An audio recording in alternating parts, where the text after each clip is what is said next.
السلام عليكم ورحمة الله وبركاته. النهاردة يا جماعة هنتكلم عن تجربة فعلا أنا عملتها بنفسي، وأنتوا عارفين دايما إن أنا بحب أفيدكم بأي حاجة بعملها وبحس إن هي فعلا بتفيد، فبحب غيري بيها يستفاد. أنا بالصدفة كده قاعد على اليوتيوب بعمل سيرش وبتفرج على الفيديوهات وكده، لقيت شيخ بيتكلم على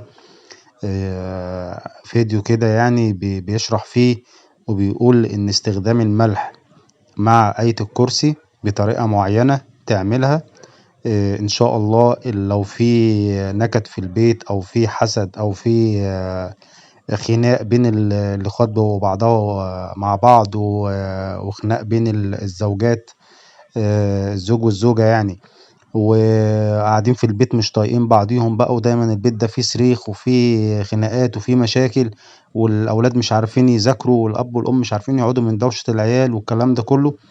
فلقيته بيتكلم إن الموضوع ده ليه حل بطريقة سهلة جدا تعملها، وإن شاء الله بيبقى ربنا بيجيب عليها الشفاء، وبيجيب عليها الطمأنينة، وبيجيب عليها الراحة في البيت، وبيجيب عليها الخروج العين والحسد من المنزل، وبيخلي كده البيت مريح، وتقدر تقعد كده ايه في سعادة انت والأولاد بتلاقيهم هديوا كده وربنا كرمهم وهداهم، والزوج والزوجة بيبقى يعني العملية ما بينهم بتبقى أفضل وأحسن، وفي تحسن في المعاملة، والدنيا بتتحسن في البيت بشكل عام.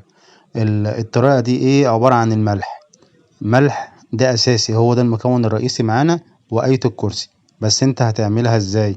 الملح دوت أنت هتجيبه أي ملح عندك في البيت، أي ملح، هتجيب منه 3 معالق، 3 معالق ملح كبار، وهتفتح الباب عندك بتاع الشقة، وهتيجي على العتبة بتاعة الشقة، وهتعمل ايه بقى؟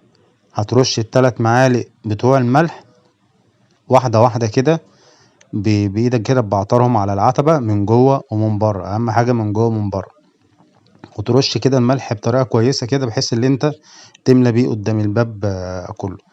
الطريقة التانية بقى هتعمل ايه، ودي الأهم بقى؟ آية الكرسي هتعمل ايه بقى؟ بعد ما رشيت الملح كله كده وبعترته على العتبة من جوه ومن بره، هتقرا بقى آية الكرسي بصوت عالي، أهم حاجة بصوت عالي 3 مرات، بصوت عالي كده. تقرا آية الكرسي وتقراها 3 مرات. إن شاء الله الموضوع بيفرق جامد يا جماعة. هتلاقي الهدوء والسكينة جت على البيت والراحة، وهتلاقي البيت هدي. هتلاقي الأولاد كده ابتدوا يهدوا ويتعاملوا مع بعض كويس، ومفيش خناقات ما بينهم ومفيش نزاعات ما بينهم. هتلاقي حال الزوج والزوجة في البيت برضو ربنا كرم الحال كده، والأمور هديت ما بينهم، ولو زعلانين أو في أي مشاكل ما بينهم هتلاقيهم اتصالحوا. يا جماعة الموضوع دوت مش كلام وخلاص، يعني مش عشان خاطر بس ايه نعمل فيديو ولا الكلام ده، لا، الكلام ده مجرب، الكلام ده مجرب. بس هو الشيخ قال برضو على توقيت معين ممكن تعمل فيه، بس انا ما التزمتش بالتوقيت بصراحة، وتوكلت على الله وعملت. هو الشيخ قال افضل طريقة، افضل وقت تعمل فيه الكلام دوت ساعة المغربية، قبل الغروب كده على طول، يعني قبل غروب قبل يعني دخلة الليل وعند الفجر. اللي عايز يلتزم في التوقيت يعني ياخد نتيجة أحسن وأفضل، بس أنا ما التزمتش بصراحة بتوقيت معين، وتوكلت على الله وعملت الكلام دوت، والحمد لله، يعني الحمد لله الحمد لله بفضل ربنا يعني.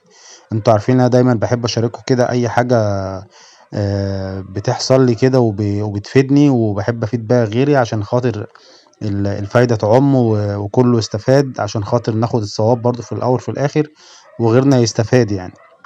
لان احنا اهم حاجة الناس كلها تبقى عايشة في سلام وسعادة، واللي عايز مثلا يعمل حاجة يستفاد من غيره وغيره يفيده. الدنيا كده كلنا مسخرين لبعض اللي احنا نفيد بعض، فربنا جعلنا دايما كده لسخر ببعض والخدمة ببعض، ودايما في الخير ان شاء الله. ودي يا جماعة دي كده ايه المعلومة اللي انا حبيت اقولها لكم، والافادة اللي انا حبيت افيدها لكم. وربنا كده يكرمكم ان شاء الله، ودايما كده ان شاء الله في خير ويسر وسعادة، ودايما مع بعض كده اقوى ان شاء الله. ودايما انا بستفاد برضو منكم كتير، يعني دايما انا يعني بقعد اتفرج على اليوتيوب وبشوف حاجات بتفيدني بصراحة، وفي حاجات كتيرة جدا ناس عاملاها غيري بصراحة، يعني بسم الله ما شاء الله، حاجات فايدة كبيرة جدا يعني. بس انا اول ما بلاقي حاجة فايدة كده وحاجة ابقى عملتها فعلا ولقيتها مؤثرة، بقوم متوكل على الله واعملها لكم، ربنا يجيب الخير ليا وليكم ان شاء الله.